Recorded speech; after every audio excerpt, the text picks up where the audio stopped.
Samantala, broadcast journalist na si Jay Sonza at Epifanio Labrador kasama ang iba pang social media vloggers gigisahin ng Tri-Committee ng Kamara sa issue ng fake news. Si Vic Sumintak sa report.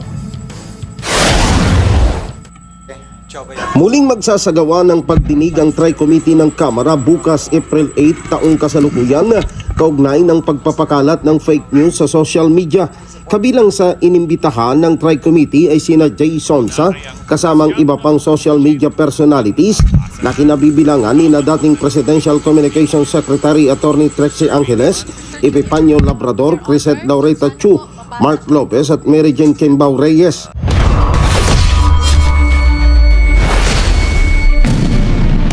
Isang mapagpalang araw na naman po sa ating lahat mga kapatid, mga kababayan at mga boss. Napakaganda ang isyong pag-uusapan natin ngayon. Tungkol ito kay, yan o, kita nyo, pag-uusapan natin yung invitasyon sa kanya. Pero bago yan, syempre, bati muna tayo ng isang magandang umaga po, Luzon, Visayas at Mindanao. At syempre pa sa mga kapatid natin, mga kababayan natin na nasa iba't ibang panig ng mundo. Magandang umaga, magandang tanghali, magandang hapon, magandang gabi po sa inyong lahat yan. Nandito na naman po ang inyong lingkod, Boss Rick. Kagaya ng sinasabi natin dito, ang ganda ng topic natin ngayon.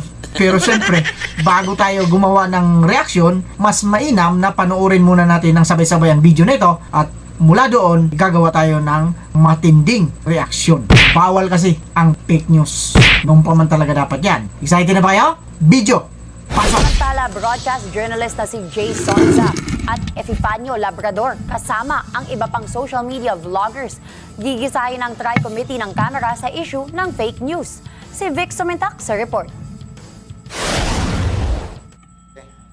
Muling magsasagawa ng pagdinig ang Tri-Committee ng Kamara bukas April 8 taong kasalukuyan kaugnay ng pagpapakalat ng fake news sa social media.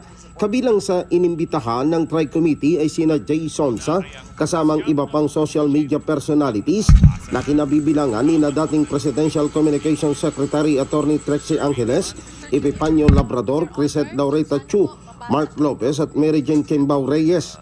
Nauna nang naglabas ng subpina at testifікandum ang Tri-Committee dahil sa patuloy na hindi pagsipot sa pagdinig ng Kamara laban kina Ernesto Abines, Lorraine Badoy, Atty. Glenn Chong at Sas Rogando Sasot.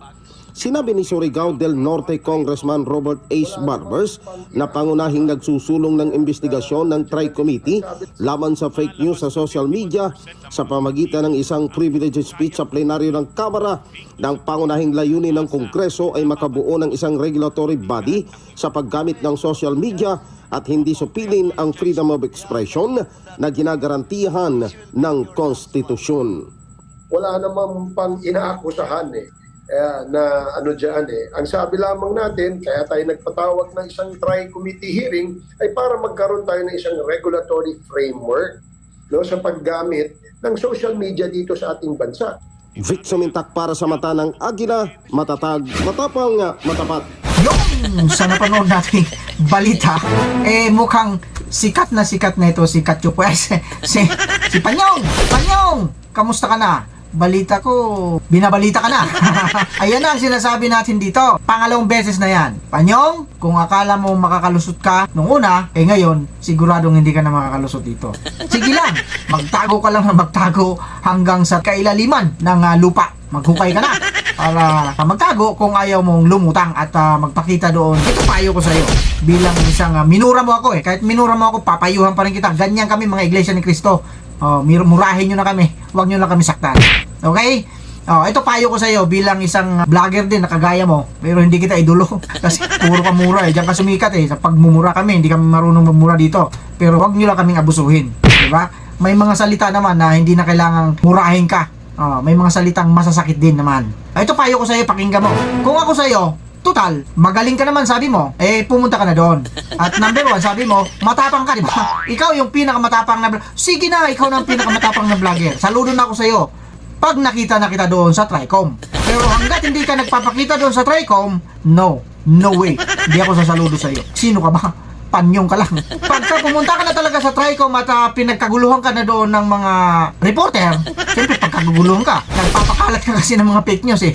Iglesia ni Cristo, ginagawan mo ng issue tungkol sa mga corruption. Harapin mo yan. Dapat meron kang ebidensya dyan. Yan yung tinatawag natin dito. Dapat meron kang supporting documents na magpapatunay na talagang ang Iglesia ni Cristo may corruption. Pangalawa, yung vlogger na namatay. Ang pangalan nun, Gold Dagal. Kanino mo naman sinisi? Sa Iglesia ni Cristo na naman. Si Rizal kaya, yung pagkamatay ni Rizal, baka naman gusto mo pang isisi sa Iglesia ni Cristo at sa pagkamatay ng mga tao dyan sa inyo. Lubos-lubusin mo na. Tapos magpakita ka na doon sa TRICOM. TRICOM. Magpakita ka doon sa TRICOM. Tingnan natin kung hindi titikom yang bibig mo. At importante dyan, tanggalin mo yung face mask mo kasi dyan ka kumukuha ng kapal na mukha. Dyan ka humuhugot ng lakas mo sa face mask mo. Pero wag kang mag-alala at sikat ka na ngayon, sana dumating ka ron. Para ipakita mo, matapang ka. Talagang yun ang pinagdidiinan mo eh. Ako ang pinakamatapang na vlogger sa balat ng lupa. Ikaw na, may ano ka eh, mayroon kang kalahi, yung foreigner, ayun ang nasusunod natin mga video, yun ang itatalakayin natin yung kalahi nito, yung pinagbabastos, kapwa natin Pilipino doon sa BGC, yan ang napapalan ninyo. Pero balik tayo sa'yo, Labrador. Sana sumipot ka na doon, ipakita mong atapang nga tao ka, may paninindigan, di ba sabi mo sa vlog mo, mga minamahal kong mga kababayan, ito na po ang inyong pinakamatapang na vlogger sa balat ng lupa, Epipanyo Labrador. Hindi nyo ako matatakot, hindi nyo kayo takutin si Epipanyo Labrador. Ngayon may pakita yan. Alam niyo ganito yan kayong mga naninira sa Iglesia ni Cristo, ito payo ko sa inyo. At paalala ko na rin sa inyo ito, hindi po natutulog ang Diyos namin. Totoo yan. At hindi namamatay ang Diyos namin. Pag ang Diyos ang gumawa, kahit saan ka pa magtago. May naalala ba kayong kumalaban sa Iglesia ni Cristo na napabuti? Magbanggit na kayo kung sino. Isipin na ninyo lahat ng kakilala ninyo. Yung talagang mga kumalaban sa Iglesia ni Cristo, kung napabuti ba sila. Gusto nyo na magbigay ng sample? Bigyan ko kayo ng sample? Alam nyo na yan, di na kailangan. Alam ninyo, kaya kayo nakakaganyan, inggit sa katawan. Lalo na ito si Panyong. Nainggit siya sa mga magagarang Amerikana ng ministro at manggagawa. Lalo na sa ating tagapamahalang pagkalahatan. Hindi ka kasi nakakapagsuot ng ganyan. Dapat mag-practice ka din. Kahit ukay-ukay lang. Marami nabibili dyan Amerikana sa ukay-ukay. Mamimili ka nga lang. Siyempre ukay-ukayin mo yun. Diba? Para hindi ka nainggit. Para naman mabawasan yung inggit sa katawan mo. Magbarong ka din minsan. Kasi hindi ko alam kung anong relihiyon nito eh. Pero may nakapagsabi sa akin, ano daw ito? MCGGI. Tinitira mo yung magagarang kapilya ng Iglesia ni Cristo. Bahay ng Diyos yan.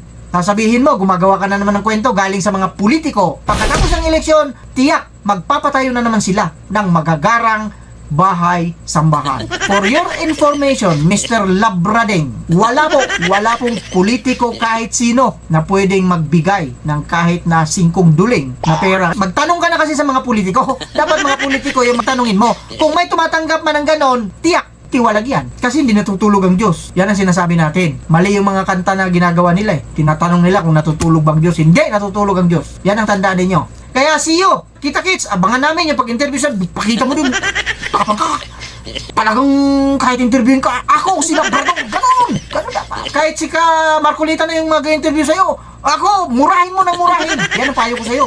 Kung ano yung pinagsasabihin mo sa vlog mo, ganun din dapat ang gawin mo. Saludo ako sa'yo pagka ganun, diba? Kahit minura mo ako, isa ako sa mga minura mo, isasaluduhan pa din kita. With that, kagaya na sinasabi natin dito, mag-iingat tayong lahat. Pero lang sa mga taong gumagawa ng fake news. Sa mga taong hindi nag-iingat.